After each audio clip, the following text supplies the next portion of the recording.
that we made for Wednesday, February 11th. So you had a pretty active day entering some earnings trades. We had 4 new earnings trades that we entered, as well as a position in DIA, which is out for the monthly March options, and an adjustment to our MCD, which is McDonald's earnings trade from back a couple weeks ago. So let's actually go over the hedge in McDonald's first.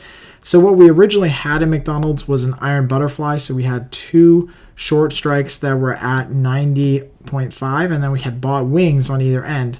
And as McDonald's has started to rally here, we wanted to roll up our short put option from 90.5 up to 94. So the way that we did that is we facilitated that trade by selling a vertical credit spread. So you can see we are selling the 94 strikes. We're buying back the 90.5 strikes that we were already short. So that closes that trade. And we're taking in an additional credit of 65 cents on the trade.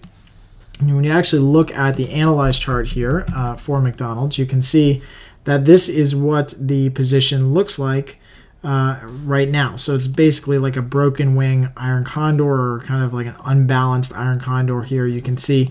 And that's basically what we did, is by rolling up that position from the 90.5 strike to the 94 strike, is we actually took a little bit more risk on this side of the trade, but we increased our overall credit on this side of the trade so that it reduces our loss substantially if McDonald's does continue to move higher. Now, the good thing is that if McDonald's does happen to move back down in the next 9 days before expiration, all the way down to about 90.5, we actually continue to reduce our risk and increase our potential gain in the trade. So at least at this point, we really like this adjustment. We wanted to wait just a little bit longer to make it. That's why we didn't make it earlier this week or last week, but I feel pretty good about getting a $65 credit on this trade to offset some of the risk.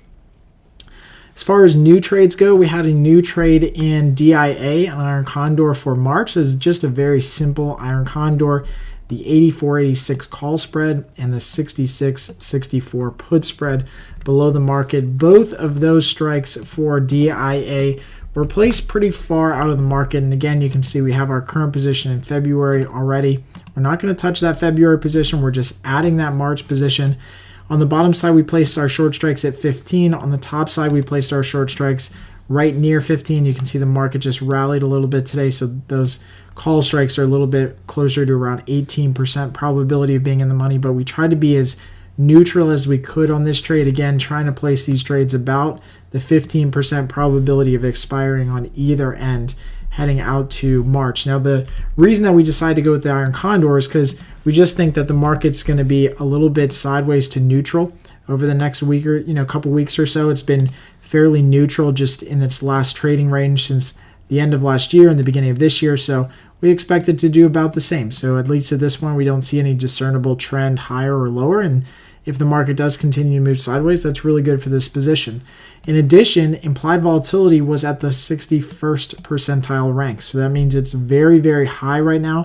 That gives us an opportunity to do strategies like this where we're net sellers of options, including the iron condor. All right, so let's go move on to the earnings trades. So we had one earnings trade in Baidu. We sold the iron condor in Baidu on the weeklies. All of these trades are the weeklies, which is the Feb 2 contracts. These are the weekly contracts that expired this week. So all of them were the closest weekly option that we could have. For the Baidu trade, we did the 230, 235 call spread and the 200, 195 put spread for a 125 credit. Now, Baidu has announced earnings after hours, and the stock is trading right around 200 or so. It's actually trading around 214, 215, but it's actually traded kind of as low as 200 and actually as high as about 220. So the stock is definitely moving after hours, and so at least at this point, we think that the trade might be a small loser to possibly a small winner. But what we definitely want to do with this trade is make an adjustment early in the day if Baidu is in fact moving much lower towards our short strikes. So earnings were not good.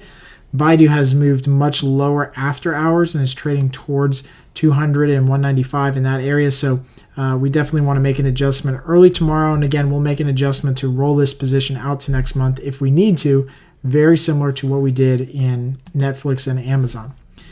For our other iron condor trade that we had, excuse me, we made a trade in WFM. Now, WFM has tended to be a really big mover, so we wanted to do the iron condor in it. Even though it's a very small price security, we did the 58.50 or 58.60 call spread and the 48.46 put spread for $39 credit.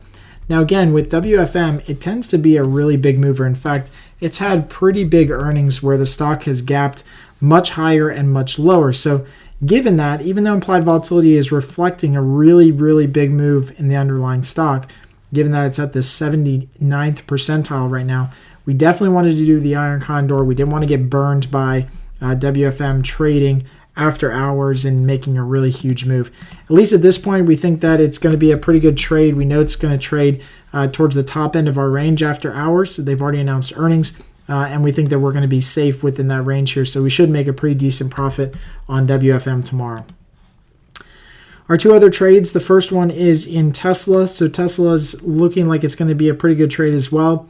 We sold the iron condor in Tesla, the 235-240 call spread, and the 185-180 put spread below the market, very far out of the market on either end, but still took in a good premium of about $115 or $1.15 in credit. Tesla after hours is trading, I believe, a little bit lower than where it closed today. Let me just double check this. Yeah, so it closed around 212, and after hours it's trading about 206, but you can see it's not even close to our short strike on the bottom side, which is down around 185. So again, Tesla ends up probably being a pretty big winner for us tomorrow, but we'll see where the market opens. It could obviously change between now and then. Right now it looks like Tesla's going to be a nice winner. Cisco, we did decide to do a strangle in Cisco. Now, the reason we did a strangle in Cisco is because the strikes are so low to begin with. The stock is just a low price stock to begin with that it didn't make sense. We gave up too much of our credit to go ahead and do the iron condor. So buying those extra wings, when we only took in $1 credit after just selling the call and the naked put, didn't leave us much room for an iron condor. You'll notice that with Tesla, we were able to do the iron condor and take in a very nice credit of about $1.15, even buying the extra wings. So Cisco, we just decided to do the regular strangle at 27.5, 27, so very tight, very narrow. Took in about $1 credit. It looks like after hours, the stock is trading higher towards our call strike. So it actually looks like the stock might open up in this range, kind of 28.5 to 29 or so. So what we might do early in the morning is roll up our put side very close to where the stock is trading right now. And so what that's going to do is that's going to allow us to bank that profit on the put side, but then also increase our credit overall in the trade. And what the resulting position will look like is something very similar to this. It'll be an inverted strangle, but it'll look something like this where we actually get a chance to move out our break-even point just a little bit further. So we'll see where things open up tomorrow. Obviously, this is just, kind of after hours trading, light volume. We'll see where things actually open tomorrow. And I think as a result, it'll be very important to see where stocks in general open up as far as the S&P and the Russell as to where some of these stocks go post earnings and opening up tomorrow. As always, I hope you guys enjoy these videos. If you have any comments or questions, please add them right below. Until next time, happy trading.